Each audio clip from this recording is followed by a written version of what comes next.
Adelante, doctor Benjamín Silva.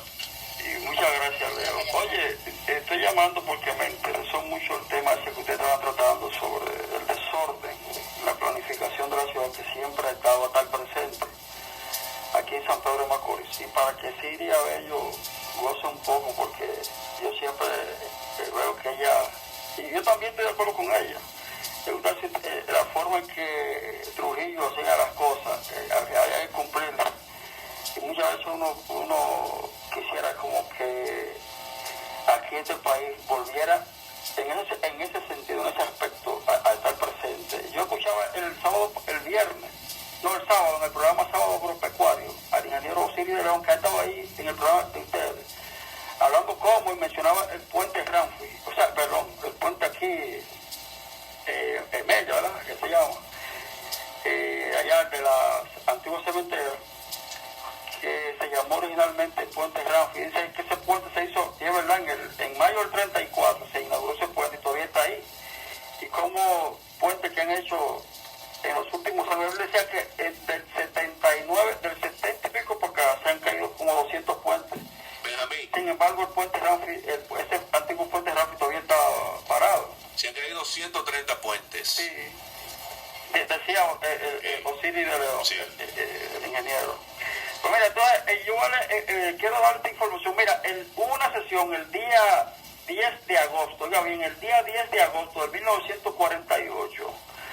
En la sala capitular estaban, entre otros, don Pedro, oye, estos nombres, Pedro Justo Carrión, era el presidente, que todo el mundo lo conoce, Buenaventura Báez Soler, ese es el papá de don Ramón Báez Romano y abuelo de Ramoncito.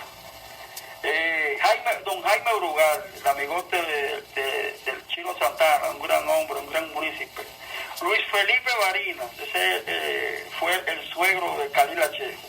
Enrique Rical Valdés, Quiquito Rical, y el síndico era Néstor Febles, uno de los síndicos más productivos y mejores síndicos que ha tenido San Pedro Macorís en toda su existencia, don Néstor Febles. En esa sesión se trató un problema porque el ingenio Santa Fe, que no era privado, no era del Estado, había solicitado al ayuntamiento, basado en una concesión que tenía de 1891, permiso para extender la línea férrea por otra vía, ¿no? Quitarle ciertas curvaturas que tenía. Bueno, pues miren, yo no voy a leerlo considerando y esto, el abogado de ese ingenio era el famoso don Porfirio Herrera, abogado prominente, que, bueno, la oficina de don Mario Calbucia, esa era la oficina de él, bueno, de don Porfirio Herrera.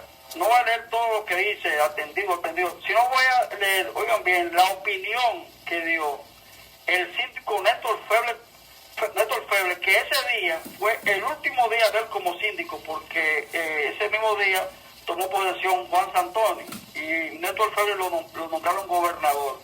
Esta fue la última participación de don Néstor en el ayuntamiento. Oye lo que él dice al respecto de la solicitud del ingenio Santa Fe.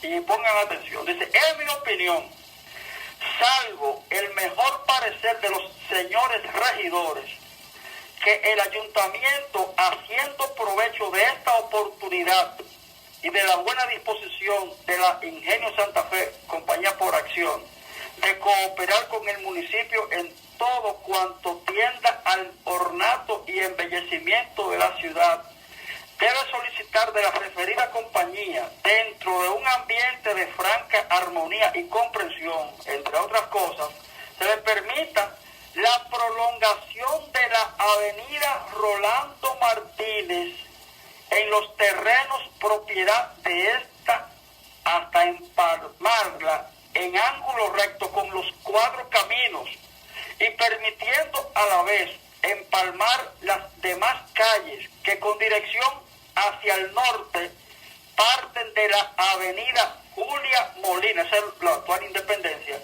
iniciando así, oigan bien, y tal vez cristalizando los propósitos del ayuntamiento de conseguir posibilidades de ensanche de urbanización en el sitio más alto y más sano de la ciudad, impulsado por los tantos problemas de salubridad pública que ha confrontado y viene sufriendo esta comunidad con sus terrenos tan bajos y tan húmedos, reclamando también que la línea férrea en todo su trayecto hasta llegar al depósito que tiene a la orilla del río debe ser reconstruida en bases de concreto y cemento bruñido a fin de que el tránsito quede cómodo y fácil tanto para vehículos como para peatones, eliminando con esto el sistema antiguo de traviesas de madera que constantemente tienen que ser reparadas,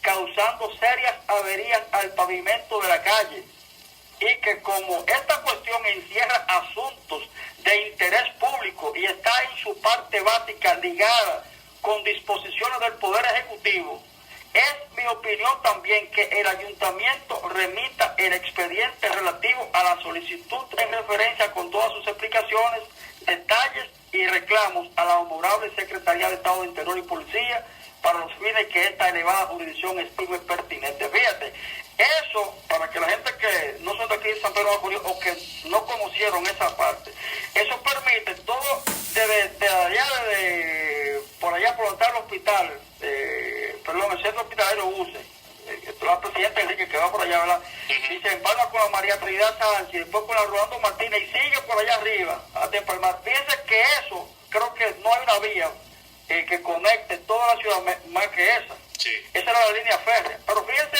la visión que tuvieron esta gente. Vamos a aprovechar y permitir que nos cedan terrenos porque esas son partes más altas. Y hablaban de aquí, el centro del pueblo, que es bastante húmedo, ¿verdad? Sí. Decían que eso le daría oportunidad al ayuntamiento a ensanchar el pueblo hacia la parte más alta. Y así se acordaron porque eso es larguísimo. Pero fíjate la previsión que tuvieron. Y ese mismo día, el presidente, don Pedro Justo Carrión, dio un informe y él decía que había ido allá a la capital, porque en esos días se estaba tratando de construir lo que es el Palacio del Ayuntamiento, que se inauguró en el 49. Pues cuando estaban haciendo la diligencia para construir ese Palacio del Ayuntamiento, aquí había mucha gente en el pueblo que estaba opinando que se hiciera frente al Parque Duarte, ahí por donde está el edificio del Banco Panamericano, en esa área por ahí, y que se compraban unas cuantas casas porque era de que frente al parque. Pero ¿qué ocurre? Que el señor Anselmo Paulino le dijo que ese sitio ahí no era bueno por asunto del drenaje, que era mejor hacerlo cerca de la iglesia. El pueblo decía que no era bueno hacerlo donde está, porque ahí donde está la iglesia católica, porque por ahí era como muy solitario. Sin embargo, le dijeron, no, ahí está mejor porque hay una avenida, que era la avenida España, la Domínguez Charro ahora, y ahí se ve mejor. Bueno, pues, finalmente, fíjense lo que se determinó. Y ahí mismo decía el señor Pedro Justo Carrión que Anselmo Paulino le había comunicado que el proyecto, que Trujillo tenía en mente con el ingeniero Félix Benítez Rechá, que fue el que hizo el rompeola y el puerto. Oye, había el proyecto de hacer una avenida partiendo de aquí, de ahí, por donde está el monumento, actual monumento a la entrada, una vía por ahí que fuera hacia el norte, a empalmar con el puente allá, el puente flotante. Lamentable que no lo hicieron. No lo hicieron. Oye, había 3 millones y pico dispuestos para eso. Y yo recuerdo, dice don Pedro Justo Carrión, que cuando Anselmo Paulino dijo eso, él solamente respondió, ojalá sea eso verdad, pero había ese proyecto. Fíjate cómo era la previsión que tenía el jefe Trujillo. Bueno. Otra cosa era ese tipo de rigurosidad que había. Ojalá que pudiéramos retomar eso. Así que muchas gracias. Gracias, doctor, historiador, jefe del área de la historia de este milenio caliente. Muy interesante esa nota. Planificación, ley y orden. Usted nos dice que es muy interesante, es que mucho antes de que Benjamín Silva y mucho antes de que Osiris de León pusiera el dedo en la llaga en el asunto de los puentes, lo puse yo. Y usted me cortó y tuvo que llamar uno del público para que usted me dejara hablar de los puentes. Pues yo lo dije eso. Pero ahora porque lo dijo Osiris de León y lo hizo Benjamín Silva, bueno, y vale, pues yo lo dije primero. El asunto de los puentes, que los puentes en el tiempo de Trujillo están parados todavía, y que los ingenieros de ahora no están invirtiendo lo que tienen que invertir retiren los puentes. Y Pedro Mota llamó y dijo que lo que pasa es, uno de los asuntos que influye es que cuando hacen concurso a los ingenieros le dan la obra al que más barato presupuesto lleve. Y entonces eso pasa, pero aparte de que ponen un presupuesto barato, ellos también se quedan con lo de ellos. O sea, que sale más barato. Cuando todavía. vino el huracán George, se cayó un puente en Consuelo. ¿Y quién fue la primera que habló? Va a Las Pajas. Óigame, ¿quién fue la primera que habló de eso? Y ese puente todavía no lo han reconstruido. Pregúntele a la señora aquí si ella... Pero ¿y cuántos años no hace de eso? 8:37 en el milenio. Buenos días, señores.